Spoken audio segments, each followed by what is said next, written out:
Good afternoon and welcome to FFV Radio in the Mixlr app and mixlr.com/FFV Radio. It's time for kickoff in our Sunday feature game, Bayside United against South Melbourne in NPL Victoria Women's.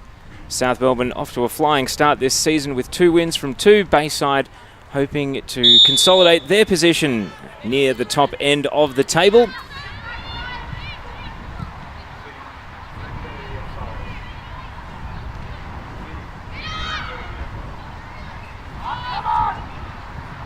Pollock. Now Richardson. 50-50 ball. Papatsanis did well against Shearing. Broke into the centre of defence and Emma Runnels was there to win the ball off Blissett. Out to Hirano on the right side. This is Rina Hirano trying a left-footed cross. Lewis able to control the ball, pushed over by Papatsanis, and it's a penalty. Not subtle enough there in the challenge from Sophie Papatsanis, and Connie Lewis feeling the push.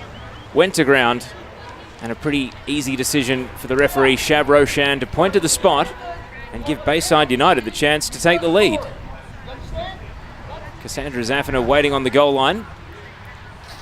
Opportunity for Bayside to strike first. It's Lewis, and scoring past Zaffina, who was left flat-footed. Sent it mid-range to the right and past the outstretched left hand of the goalkeeper to make it Bayside United 1, South Melbourne 0. And Connie Lewis, who has been the bright spark to start this game, has scored the opening goal coming in the 12th minutes.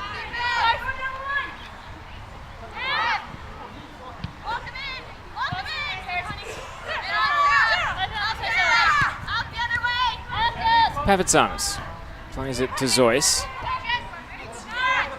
Lesh got a boot in and cleared it to Ferreira Bass. Now Lewis, early ball. Hirano off and running. Zaffina lured out of the area. Rina Hirano got to the ball, and it's bounced into the back of the net.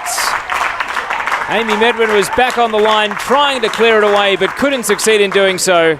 And Rina Hirano has made it Bayside United 2, South Melbourne 0. Just for a moment there, it looked as though it had bounced on the firm surface high enough to even get into or over the crossbar, but it just dipped into the back of the net. Lesh off the long run up, whipping it into the near post again, flicked through the area and turned in. Molly Burke. Bayside do make it 3 before the break. And as the ball tumbled to the far post, Molly Burke was there and able to guide it into the back of the net. South Melbourne find themselves in a big hole now, and Bayside United, in the closing minutes of the first half, have been able to take this game and blow it right open. Got that correct? I think their goals for and goals against is actually exactly the same as Calder at the moment, so second half of this game might actually sort out who gets to finish the round on top of the ladder this weekend. Bulleen Lions complete the top 4 on 7 points. South Melbourne, of course, this game's got plenty of time to go. They have 6. Box Hill United got their first win today. They're on 4. And then you got 0-0 at the bottom of the league. But here's Anvari with a through ball to Zoyce. Top of the area. Zoyce one-on-one against the keeper. And South Melbourne have a foothold back in the game. Good finish from Paige Zoyce. It's South Melbourne 1, Bayside 3. And the sub, Mariam Anvari, playing the through ball to Paige Zoyce, who put it in the back of the net. A couple of young players combining.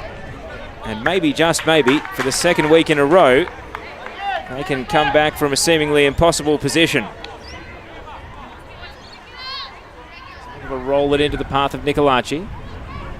Melina Ayres had to really make an impact on the game, but this could be the start of something. Able to nick it around Anita Lesh. Lesh doubling back. Ayres keeping the ball at her feet. Some 10 metres from the area. Fires a shot just wide to the left.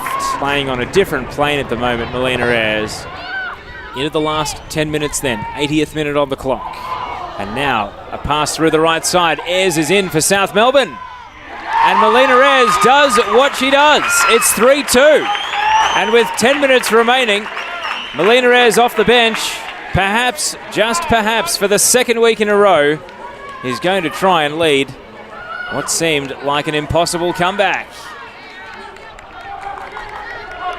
So simple in the end. Melina Ayres able to place the ball across Melissa Maisels into the bottom left corner. Want to make another change while South Melbourne have got Irene Paraki. Other than that, both teams spare goalkeeper. Here's Amy Medwin breaking down the left side. Sweeping ball. Airs at the far post. And blocked straight off the boot. Ferreira Bass getting back to clear it away. And now Harvest caught in possession. Nicolacci attempted through ball through the right. Ayres has got a window of opportunity. On a tight angle at the byline. Trying to get past Steph Parton. Fires a shot. And it's out at the near post for a goal kick.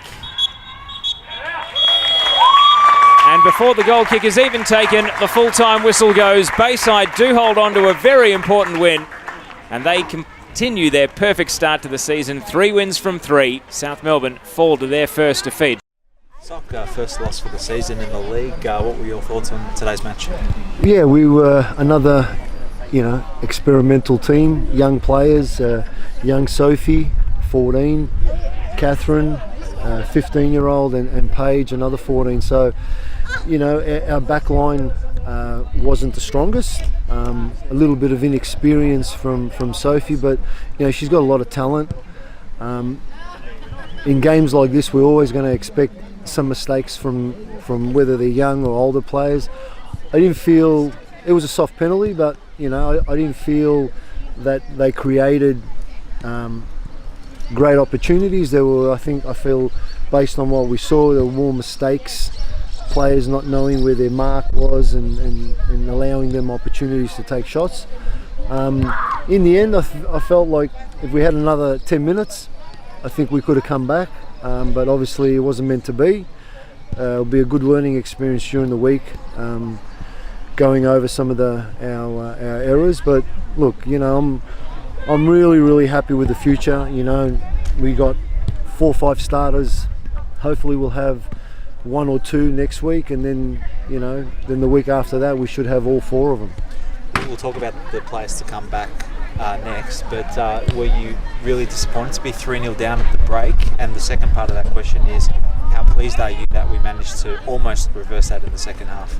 Yeah, well, I was, I didn't expect a 3-0 situation. Like I said, I felt the first goal was a little bit soft, and then looking back at those mistakes, and we talked about those mistakes, and we talked about trying to fix those mistakes in the second half, and individually making sure that those players in wide areas weren't isolated 1v1, they weren't caught square, and I think we did that to a point, and then we just kept believing in our football. Whether we're losing 3-0, 4-0, there's 5 minutes to go, we're always going to play balls between the lines, balls through the lines, and we're always confident because that's how we play, that's how we train. I would have loved to have Melina on for 90 minutes, but she's coming back from W League, and we've got to slowly put her in because we need her for the whole year. But second half, it was a spectacle. I felt like we deserved something out of the game. Now the players that are due to come back, can you shed some light on who should be back over the next couple of weeks? I believe Tiffany will do a full week this week, and she'll be either. I'm sure she's going to want to start, but we don't want to put them in situations where they're underdone. Natalie will hopefully get some minutes next week, and Alex is probably another week or 2 away, and we won't get Gumma until the end of March. So we're still waiting. So overall, though, your assessment on the younger players, because they've done the tough in the first absolutely 3 or so weeks of the season and the Charity Shield, so they're tracking along quite nicely in your view. Yeah, absolutely. I'm more than happy. I feel the whole coaching staff feel that we have talent, and if we're ever in a situation down the track, at least these girls can capture some of that experience right now and take it with them in later games, and it's only going to be a positive for the club. Well, thanks for talking with us. Thanks, John. Unfortunate about the result, but on to next week. Absolutely, thank you.